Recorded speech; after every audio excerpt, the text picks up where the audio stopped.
you know that baptism is a risk?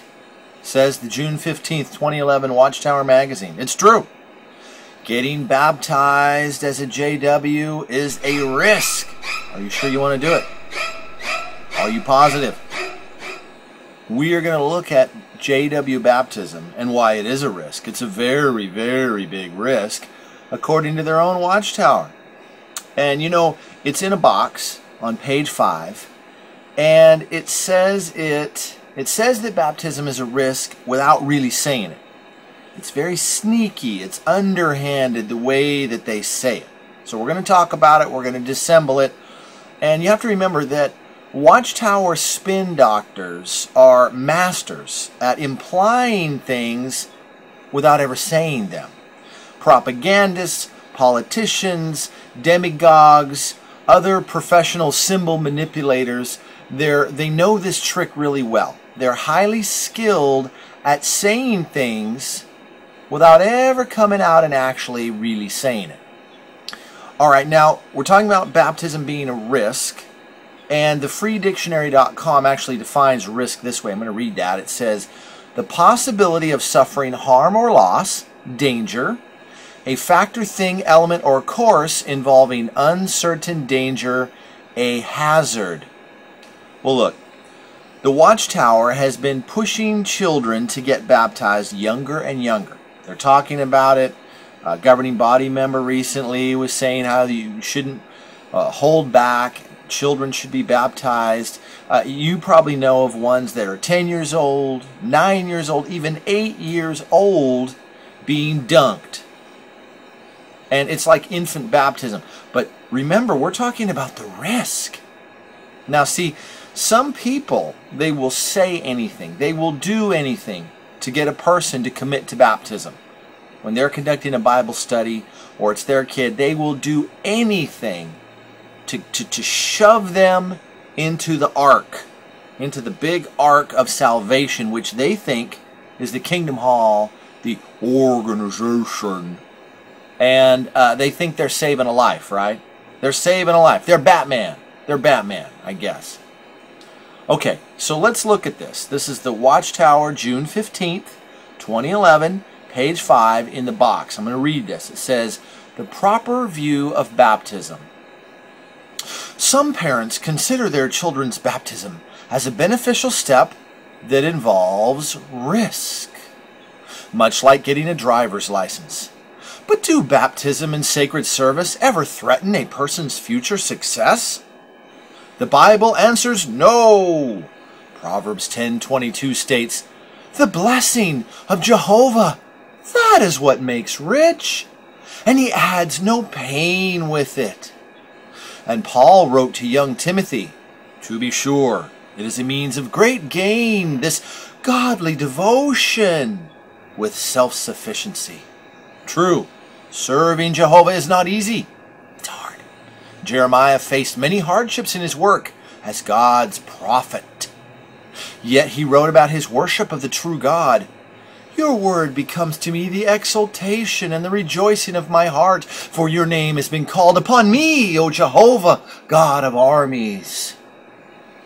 Jeremiah knew that God's service was the source of his joy. Serving the Watchtower, God is the source of Jeremiah's joy. Satan's world is the source of hardships. Parents need to help their children to recognize that distinction. Okay, that's the end of the box. Now, there's some loaded language. Loaded language alert is going off. Did you catch it? Did you even catch their veiled threat of what the risk is? Well, we're going to analyze that, but first, they cite two scriptures, Proverbs 10:22 and Jeremiah, 10:22, and then 1 Timothy 6:6. Well, Proverbs 10:22 has nothing to do with water baptism, which wasn't even practiced when the passage was written. And neither does 1 Timothy 6:6 refer to baptism. So these verses, they don't even apply. But you see, they're using a straw man argument here. They are using a straw man which says, if you don't get baptized, then you're in Satan's world. which is a source of hardships, right? Life sucks is really what they're saying. The world sucks. It's going down. Life is hard. Get baptized and everything will get easier. It'll get easier for you if you get baptized. It's not a risk. Some say it's a risk, but no, it's not a risk. Well, look, if you don't get baptized into Watchtower, then they say you're going to just be part of Satan's old world.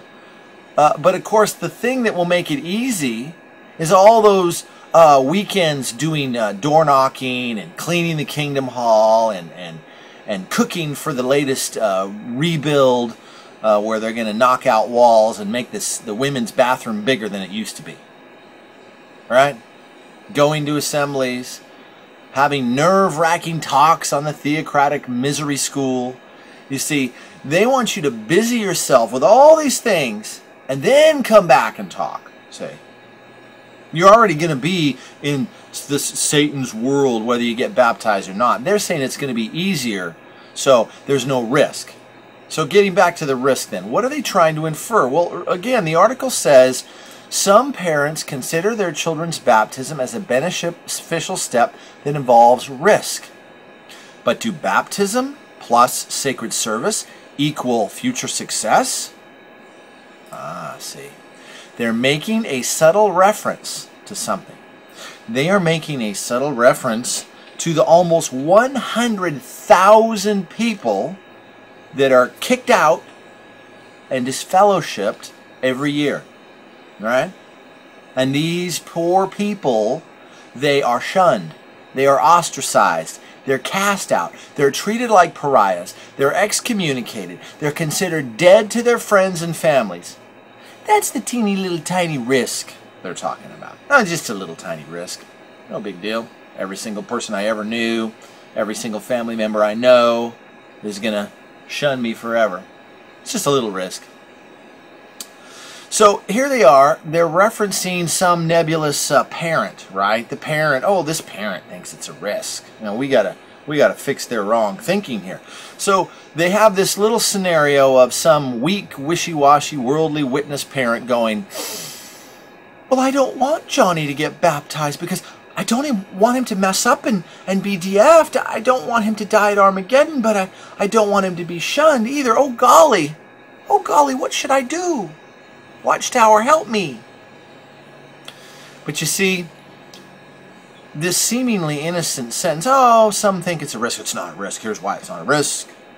See, when you analyze it, the ominous overtones come out. If you're a parent and you think there's a risk, then your thinking is not in line with Jehovah. It's a no-brainer. See, then they quote Proverbs 10:22. The blessing of the governing body is what makes rich, and they add no pain with it. Oh, excuse me, I meant God. Blessing of God is what makes rich. Then they add, to be sure it is a means of great gain, this Watchtower Society devotion, along with self-sufficiency. See, well, if you look at previous articles about baptism, about JW water baptism, they do highlight the risk, the gravity, the importance, the life-altering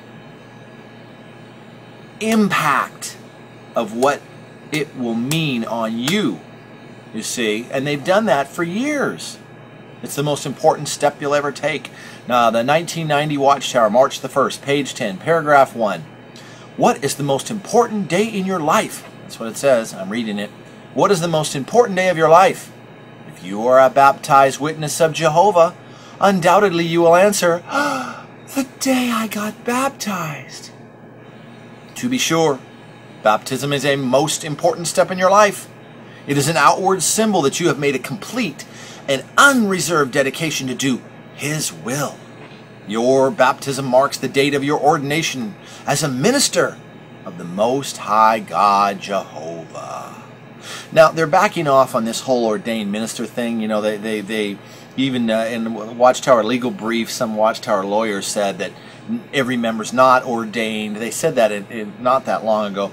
But, you know, on the books, they still say every, you know, Tom, Dick, and Harry, JW that gets baptized is now a Christian minister. and it's the most important day of your life, right?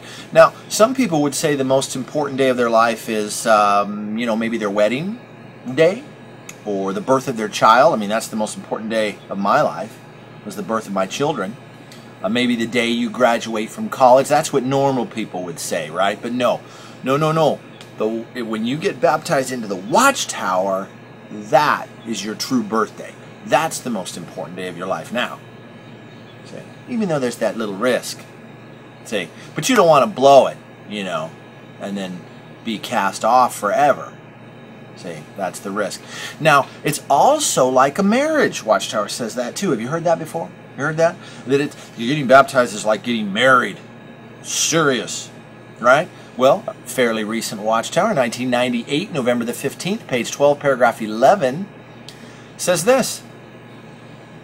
Becoming a dedicated, baptized disciple of Jesus Christ is somewhat similar to getting married. In many lands, the wedding day is preceded by several steps. A man and a woman meet, they get to know each other, and they fall in love. Next comes the engagement. The wedding makes public what has been decided upon in private. To enter wedlock, live together as husband and wife. The date marks the beginning of the marriage. Comparably, baptism marks the start of a life devoted to walking in a dedicated relationship with the Watchtower overlords, aka the governing body. I mean Jehovah. It said Jehovah, but, you know, we bracketed what it really means. Okay, so the 98 Watchtower says it's like a marriage. Now that's pretty darn important, wouldn't you say? Getting married is pretty darn important. And it's also pretty risky. Extremely risky. If you're the breadwinner. Anyway, that's another story. So you need to be careful, right? You need to be careful. You don't want to rush into a bad marriage. You don't want to get married too young, too immature, to the wrong person. Don't marry in haste. Repent in leisure. So, baptism is similar like that. All right. Am I old enough? This is the third thing that Watchtower has emphasized. This is a 1990 Awake 4.8, pages 15 and 16. Am I old enough? It says, as teenagers get older, they often feel they have a right to enjoy certain privileges and responsibilities. They are quick to insist on driving the family car, to plead for permission to have after-school jobs, to want their own spending money. But when it comes to baptism, many youths excuse themselves as being too young or not ready for that responsibility. Yes, the mere fact that you are a teenager is no excuse to limp upon two different opinions. Oh, that's like the Baal worshippers, right? The Israelites that worshipped Baal, right? 1 Kings 18. You slug of a teenager, if you don't want to get baptized, you're limping on two different opinions. Get baptized, you slug. It is not a valid reason to refrain from taking this stand as a Christian. Remember now your grand Creator in the days of your young manhood, exhorts the Bible.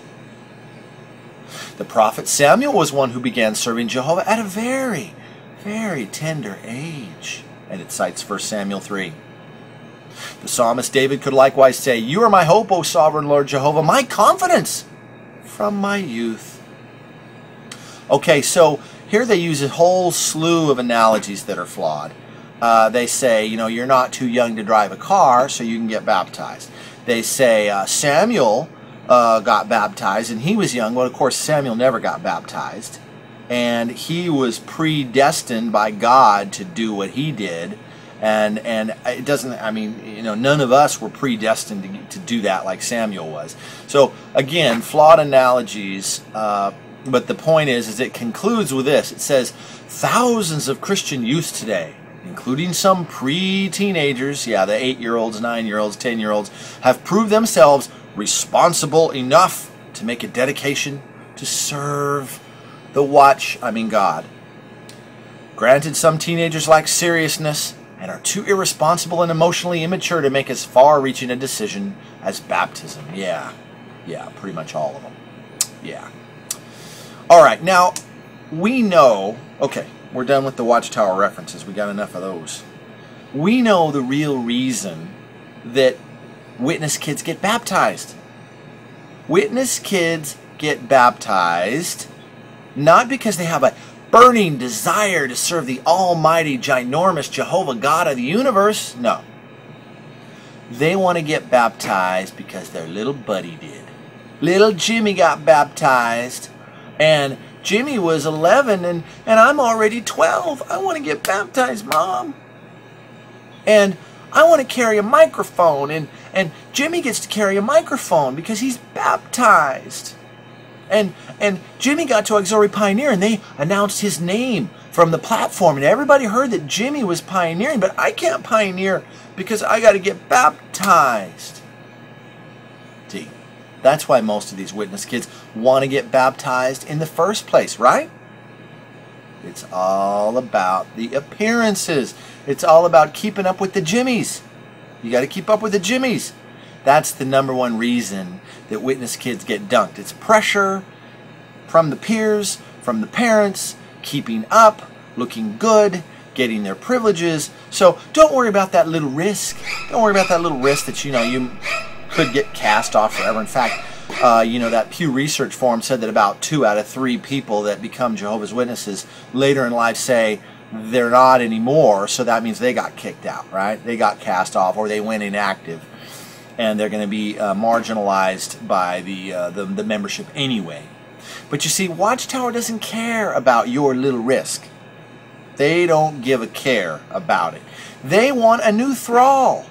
They will get you as a new thrall, and you will tithe your time, and you will tithe your energy and your money to Watchtower for life. And if they lose a few thralls along the way, who cares? There's always more coming up where they came from. Knock, knock, knock. There's a sucker born every minute. That's what P.T. Barnum said.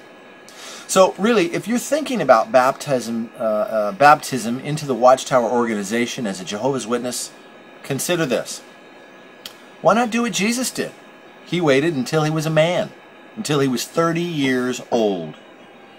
How can Jehovah's Witnesses say they imitate Christ and footstep follow him, yet they sprinkle 8-year-olds like infant baptism, making the most important step in their life? It's similar to marriage. 8 years old, oh yeah, he can do it. 9, 10, yeah, he can do it. 11, 12, yeah, he can do it. See, going back to that marriage analogy, once you get baptized into Watchtower and into Jehovah's Witnesses, you aren't just entering a bad marriage. I mean, you are. You are entering a bad marriage, but you're also entering into a relationship where you are expected to be, metaphorically speaking, barefoot, pregnant, and in the kitchen for the rest of your life. And it will also be a marriage where you can never obtain a divorce. And if you do call 911 because he's beating on you, you know who answers the JW emergency line? Hello, this is Mr. Elder. May I help you? What is the nature of your emergency? And then the operators standing by are going to see that they have you. You are one of them, and you cannot escape it. That's what the governing body, that's what the slave wants for you. Ignore the risk. Get baptized into the JW organization. That is quite a risk, is it not? The order is rapidly fading, for the times they are a-changing.